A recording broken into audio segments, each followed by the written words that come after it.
قال اللہ تبارک و تعالی فی القرآن المجید والفرقان الحمید فاعوذ باللہ من الشیطان الرجیم بسم اللہ الرحمن الرحیم یا ایہا الذین آمنوا اتقوا اللہ وابتغوا الیہ الوسیلہ صدق اللہ العظیم۔ میرے زندگی کا مقصد تیرے دین کی سرفرازی، میں اسی لیے مسلمان، میں اسی لیے نمازی۔ محترم و مکرم معزز سامعین کرام، السلام علیکم ورحمۃ اللہ وبرکاتہ۔ ابھی میں نے جو آیت مبارکہ کی تلاوت کی، اس میں اللہ تعالیٰ ارشاد فرماتا ہے، اے ایمان والو، اللہ سے ڈرو اور اس کی راہ میں وسیلہ تلاش کرو۔ آج اکثریت سنیوں کی دوسرے جماعتوں میں جاتے ہوئے ہم دیکھتے ہیں۔ آپ اہل حدیث کے لوگوں کو اٹھا کر پکڑ کر پوچھے کہ آپ کب سے اہل حدیث میں ہیں، بول تو کہتے ہیں کہ پہلے سنی تھے، اب اہل حدیث میں آ گئے۔ تو اس کی وجہ کیا ہے کہ ہماری عقیدے کو چھوڑ کر دوسروں کے عقیدے کو اپنائے۔ تو جب ہم غور کرتے ہیں تو پتہ چلتا ہے کہ کم علمی، علم سے غفلتیں ہمیں اپنے عقیدے کو چھوڑنے پر مجبور کر دے رہی۔ عقیدے کو نہیں، جنت کو چھوڑ کر جہنم پسند کر رہے ہیں ہم۔ عقیدہ یہی ہے جو انسان کو جنت بھی دیتا ہے، دوزخ بھی دیتا ہے۔ عمل بعد میں، پہلے عقیدہ اچھا ہونا چاہیے۔ عقیدہ مضبوط ہو جائے تو عمل کام آئے گا۔ تو ہم جب دیکھتے ہیں تو ہمارے پاس کم علمی کی نظر زیادہ آتی ہے۔ تو ہم جو عقیدے پہ مضبوط ہے، اہل سنت الجماعت اپنے آپ کو جو کہتے ہیں، تو ہمارے عقیدے کیا ہے؟ وسیلے کے طور پر ہمارا نظریہ کیا ہے؟ وسیلہ کہتے کس ہے؟ کیا وسیلہ لینا فرض ہے؟ کیا وسیلہ لینا واجب ہے؟ کیا وسیلہ لینا حرام ہے؟ کیا وسیلہ لینا شرک ہے؟ کیا وسیلہ لینا بدعت ہے؟ یہ ہمیں معلوم ہونا چاہیے۔ جب ہمیں ہمارا عقیدہ معلوم ہوگا، جب ہم کسی کے سامنے اپنا عقیدہ بیان کر سکتے۔ تو آج جو عنوان چنا گیا ہے وہ وسیلے کو چنا گیا ہے۔ وسیلہ کس چیز کا لیا کرتے ہیں؟ وسیلہ اس کا لیا کرتے ہیں جس کے اللہ کے پاس قدر و منزلت ہو، کیا ہے عمل کے اعتبار سے ہو یا ذات کے اعتبار سے ہو، اس کا وسیلہ لیا جاتا ہے۔ اور وسیلہ کیا لینا فرض ہے؟ کیا وسیلہ لینا واجب ہے؟ کیا وسیلہ لینا حرام ہے؟ کیا وسیلہ لینا شرک ہے؟ کیا وسیلہ لینا بدعت ہے؟ تو وسیلہ لینا مستحب ہے، اچھا ہے، انبیاؤں کا طریقہ ہے، صحابہ اکرام کا طریقہ ہے۔ اور ہمیں یہ دو ہی آئیڈیل ہے، حضور پاک صلی اللہ علیہ وسلم کی زندگی، صحابہ اکرام کا عمل، یہ ہمارے لیے نجات کا ذریعہ ہے۔ تو آپ لوگوں نے وسیلہ لیا تو ہمیں بھی چاہیے کہ وسیلہ لے، مستحب ہے۔ ایسا نہیں کہ وسیلہ لیں گے تو ہی دعا قبول ہوگی، ایسا نہیں۔ وسیلہ نہیں بھی لیں گے تو دعا قبول ہوگی، وسیلہ لیں گے تو قبولیت کے امکان زیادہ ہو جائیں گے۔ یہ ہمیں معلوم ہونا چاہیے۔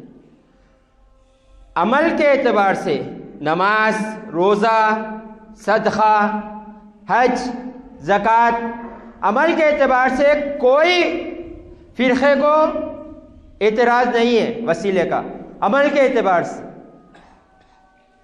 بخاری شریف کی حدیث ہے، حضور پاک صلی اللہ علیہ وآلہ وسلم نے ارشاد فرمایا، 3 شخص جنگل میں لے گئے تو بارش ہونے کی وجہ سے وہ جا کر غار میں ٹھہر گئے۔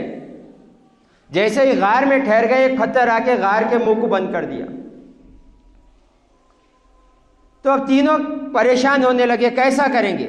تو ایک دوسرے کے بیچ میں مشورہ کرے تو یہ ہوا کہ ہم جو عمل کریں اس کا وسیلہ اللہ کی بارگاہ میں پیش کرتے ہیں، ہو سکتا ہے اللہ تعالی ہماری مدد کر دے۔ اب پہلا کہنے لگا، اے مالک، میں جب بھی کام پہ جاتا تھا اور کام سے جب پلٹ کر آتا تو میں اپنے بکریوں کا دودھ دھویا کرتا تھا، سب سے پہلے اپنے والدین کو پلایا کرتا تھا، پھر اس کے بعد اپنے بچوں کو پلایا کرتا. مگر ایک بار ایسا ہوا کہ میں آئے تک دیر ہو گئی، میرے والدین سو گئے تھے، میرے بچے بھوک سے تڑپ رہے تھے، میں نے مگر اپنے بچوں کو نہیں دیا میں نے دودھ، کیونکہ پہلے میں والدین کو دیتا تھا، پھر میرے والدین جب اٹھ کر دودھ پیے اس کے بعد میں نے بچوں کو دیا. اے اللہ یہ عمل تیری بارگاہ میں قبول ہے تو ہماری مدد فرما. حضور پاک صلی اللہ علیہ وسلم نے ارشاد فرمایا پتھر تھوڑا ہٹ گیا. پھر دوسرے نے کہا اے اللہ بدکاری کی قدرت رکھتے ہوئے، زنا کی قدرت رکھتے ہوئے میں نے تیرے خوف سے ڈر کر پیچھے ہٹ گیا، اگر تیری بارگاہ میں یہ عمل قبول ہے تو ہماری مدد فرما، اور تھوڑا پتھر ہٹ گیا. تیسرے نے کہا کہ میں نے اے اللہ تیری رضا کے لیے، تیرے ڈر سے میں نے امانت داری کی، کسی کی امانت میرے پاس رکھے ہوئی تھی، میں جب وہ آیا لوٹا دیا، اگر یہ تیری بارگاہ میں قبول ہے تو ہماری مدد فرما. تو پتھر پورا ہٹ گیا، وہ 3 لوگ باہر آ گئے. یہ بخاری شریف کی حدیث ہے، اس میں کسی مکتبہ فکر کا اعتراض نہیں ہے. عمل کے اعتبار سے اعتراض جہاں آتا ہے وسیلے میں، وہاں ذات کے اعتبار سے آتا ہے. یہ کہنا کہ نبی کریم صلی اللہ علیہ وسلم کے واسطے وسیلے سے، یہ کہنا غوث اعظم رضی اللہ تعالیٰ عنہ کے واسطے وسیلے سے، یہ کہنا بندہ نواز رحمت اللہ علیہ کے واسطے وسیلے سے، یہاں کر اعتراض شروع ہو جاتا ہے. یہاں دوسرے جماعت آ کر شرک کا فتویٰ لگاتے ہیں، حرام کا فتویٰ لگاتے ہیں، بدعت کا فتویٰ لگاتے ہیں. تو ہمیں معلوم ہونا چاہیے کیا ذات کا وسیلہ لینا شرک ہے یا بدعت ہے یا حرام ہے، ہمیں یہ معلوم ہونا چاہیے. جب ہم اپنے آپ کو اہل سنت الجماعت کہتے ہیں تو اپنا عقیدہ ہمیں معلوم ہونا چاہیے. تو اب ذات کے اعتبار سے جو وسیلے میں شرک کہا جاتا ہے، بدعت کہا جاتا ہے، حرام کہا جاتا ہے، آپ انشاءاللہ بغور سنیں.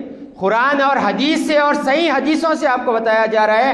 اگر کوئی وسیلے کے اعتبار سے آپ سے پوچھے تو آپ کہہ سکیں کہ وسیلہ جائز ہے اور صحیح حدیثوں اور قرآن سے ثابت ہے. بول کر پہلا ہم وسیلہ نبی کریم صلی اللہ علیہ وسلم کا لیتے ہیں، اس لیے لیا کرتے ہیں کہ اللہ کے بارگاہ میں سب سے زیادہ مقبول جو ذات ہے وہ نبی کریم صلی اللہ علیہ وسلم کی ذات ہے. روئے زمین پر سب سے زیادہ جو مقبول ذات ہے وہ نبی کریم صلی اللہ علیہ وسلم کی ذات ہے. قرآن میں سورہ بقرہ میں آیت نمبر 89،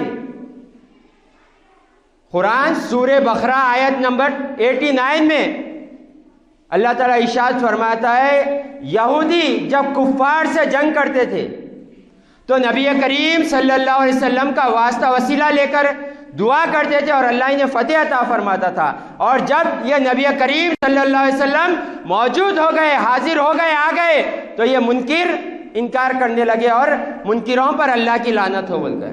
قرآن سے ثابت ہے کہ نبی کریم صلی اللہ علیہ وسلم کا وسیلہ یہود لیا کرتے تھے اور فتح پایا کرتے تھے. تو ذات کا وسیلہ قرآن سے ثابت. اور شیر خدا مولا کائنات حضرت علی رضی اللہ تعالیٰ عنہ کی والدہ ماجدہ فاطمہ بنت اسد کا وصال ہو گیا تو حضور پاک صلی اللہ علیہ وسلم آپ کی قبر مبارک میں تشریف لے گئے، لے کر جا کر دعا کی ہے اے اللہ میرے سے پہلے جتنے نبی آئے ہیں ان سب کے واسطے وسیلے سے اور میرے واسطے وسیلے سے اس قبر مبارک کو وسیع فرما دے. تو یہ حدیث سے ہمیں 3 چیز معلوم ہوتی ہے. پہلا، صرف ظاہری زندگی میں وسیلہ مانگنا ضروری نہیں ہے، وصال کے بعد بھی وسیلہ مانگ سکتے ہیں. اور دوسرا، وسیلہ نبی کریم صلی اللہ علیہ وسلم نے اپنا خود وسیلہ لے کر دعا مانگی ہے، اور وسیلہ اللہ کی بارگاہ میں وہی ہوتی ہے قبول جو اللہ کے لیے کیا جاتا ہے. تو دیکھیں کہ حضور پاک صلی اللہ علیہ وسلم نے اپنے سے پہلے انبیاء جو گزر گئے ہیں ان کا بھی وسیلہ لے کر مانگ رہے اور نبی کریم صلی اللہ علیہ وسلم اپنی ذات کا بھی وسیلہ لے کر مانگ رہے.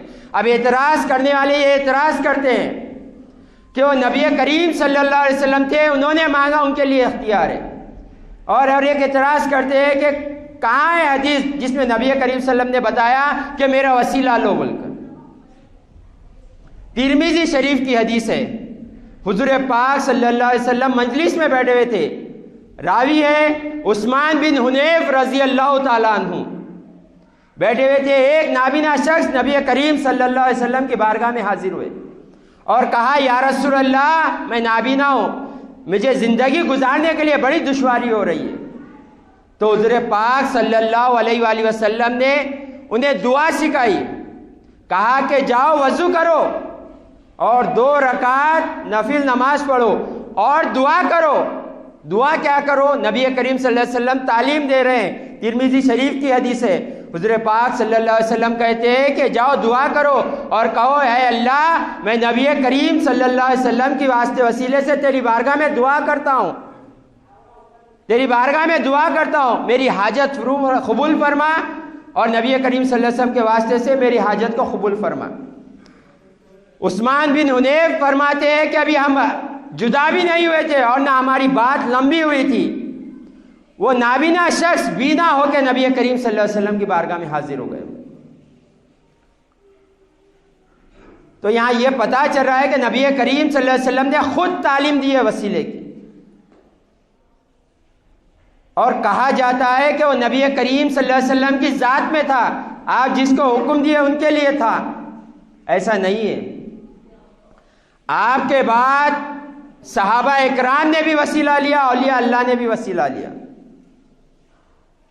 تو ہم ذات کا، عمل کا، صحابہ اکرام کا اس لیے بتا رہے ہیں کہ کوئی اعتراض کرنے والا بھی اعتراض کرے تو ہم اس سے جواب دے سکیں، اور آپ کو حوالوں کے ساتھ بتایا جا رہا ہے.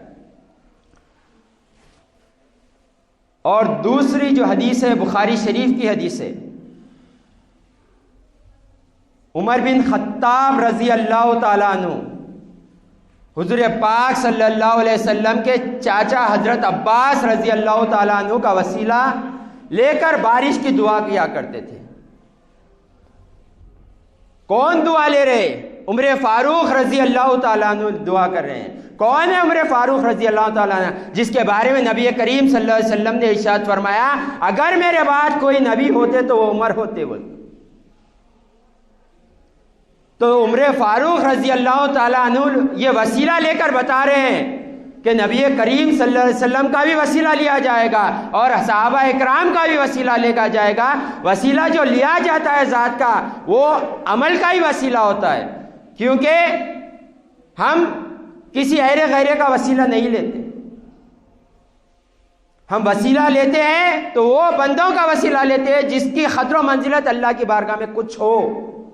ہم نہ اپنے پڑوسی کا وسیلہ لیتے ہیں، نہ ہم اپنے والد کا وسیلہ لیتے. وسیلہ ہم اس شخص کا لیتے جس کی کوئی منزل ہو، کوئی قدر ہو اللہ کے پاس. وہ کیسے حاصل ہوتی ہے؟ صرف اللہ کی عبادت سے. وہ عبادت ہی ہے جو ہم جس ذات کا بھی وسیلہ لے رہے ہیں.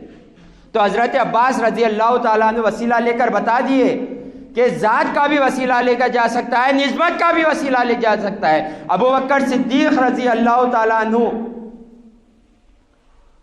کے بعد جو خلیفہ بنے وہ عمر فاروق رضی اللہ تعالیٰ عنہ تھے. آپ کو یہ سوچ سکتے ہیں کہ عمر فاروق رضی اللہ عنہ نہیں، اگر غلط ہوتا تو عثمان غنی رضی اللہ تعالیٰ عنہ بھی تھے، موجود، روکتے تھے وسیلہ کیوں لے رہے ہوئے.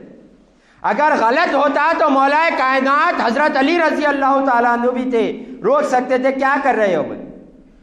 شیر خدا کو علم کا شہر کہا جاتا تھا، علم کا دروازہ شیر خدا رضی اللہ عنہ. آپ کی یہ شان تھی مولا کائنات حضرت علی رضی اللہ تعالیٰ عنہ کی.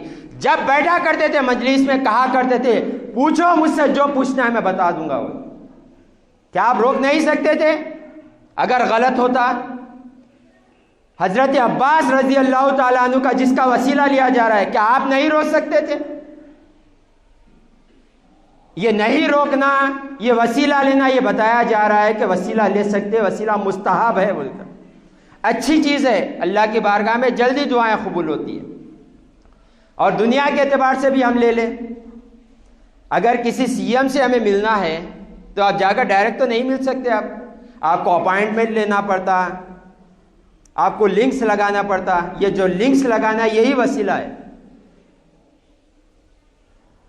اگر آپ کا کوئی پہچانت کا نکل جائے سی ایم کے پاس اگر آپ کا واچ مین ہی سی ایم کا دروازہ جو کھولتا لگاتا ہے، اگر وہی پہچانت کا مل جائے تو کتنا آسانی سے آپ مل سکتے ہیں سی ایم سے.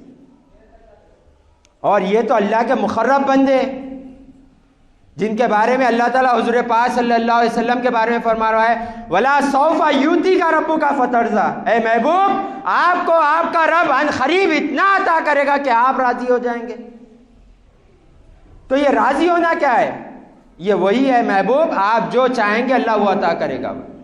جب نبی کریم صلی اللہ علیہ وسلم کا بارگاہ میں وسیلہ لے تو کیا قبول نہیں کیا جائے گا؟ غوث اعظم رضی اللہ تعالیٰ عنہ فرماتے تم جب بھی دعا مانگو اللہ کی بارگاہ میں، جب بھی دعا مانگو اللہ کی بارگاہ میں میرا وسیلہ لے لیا کرو، تمہاری دعائیں قبول کر لی جائے گی. غوث اعظم رضی اللہ تعالیٰ عنہ یہ کون ہے؟ یہ مشائخ کے بھی شیخ ہے جسے غوث اعظم کہا جاتا ہے.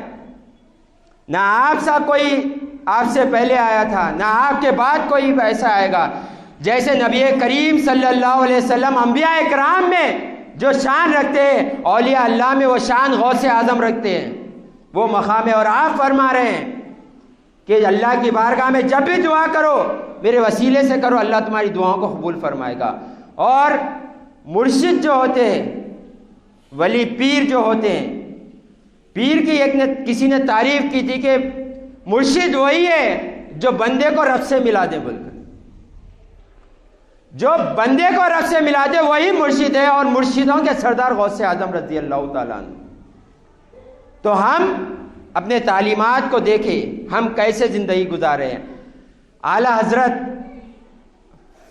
فرماتے ہیں کہ عمل کا جو ہم وسیلہ لیتے ہیں